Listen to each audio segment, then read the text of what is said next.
Hello everyone आज video को आपण मानक स्वागत। तो आज वीडियो आम देखा बर्तमान आमर Utkal university fourth semester result बर्तमान पब्लिश हो सारी।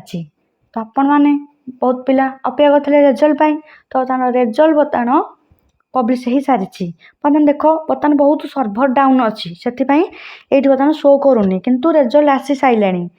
गोटे पिलार देख मुझे चेक कर देखा तार अलरेडी बर्तमान रिजल्ट आसी सारा।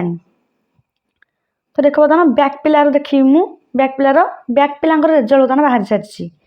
देख साइड बहुत स्लो चलुची ये देखनी मुझे देख देखा आपण मैंने सिंपली जाकि सर्च करेंगे CBCS सर्च कला आस भारी।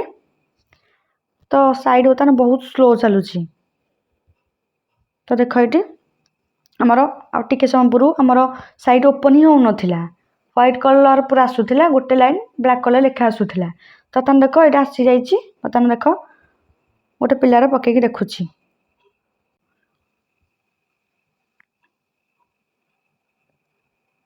तो बर्तमान देख देखा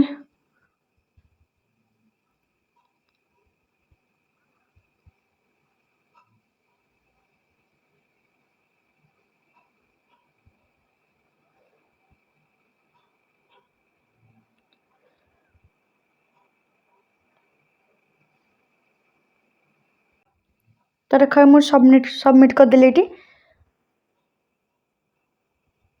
तो देख साइड बर्तमान बहुत स्लो चली।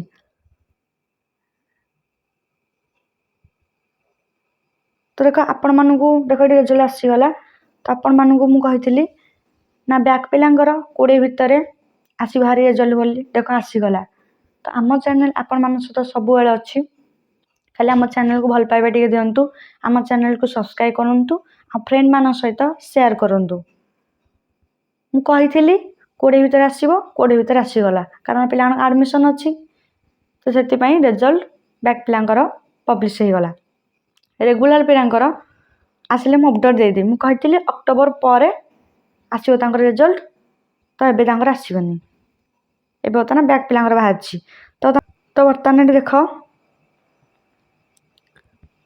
तो देख ये से पिलार 6 सेमिस्टर अलरेडी सैला तार 4th सेमिस्टर बैक लगी देख तार देखे दूची से अलरेडी देख ये पास हो जाए B+ ग्रेड रे ता CGPA अच्छी 7.42।